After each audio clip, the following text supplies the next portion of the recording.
One thing I want to say this. Okay, as I said before, almost 40 years in this country, and people always say that, how come you speak Creole so good? I'm like, when you guys say that, you kind of like, what's Insulting. yes, insulting me. I don't understand why you guys saying that. As a matter of fact, just a week and a half ago, a lady asked me that question, and she said, how come you speak, your Creole is so good? I said, what do you mean? You hurting my feelings.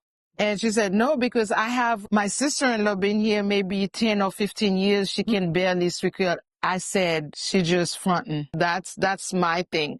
But really, honestly, you guys hurt my feelings because Creole is Creole. I'm Haitian, not Creole, okay? But I love my Haitian people. I love my country, my beloved country. I love you all. So my wish is that things get better. Stay safe, do whatever's necessary, get your things in order so there's a better tomorrow.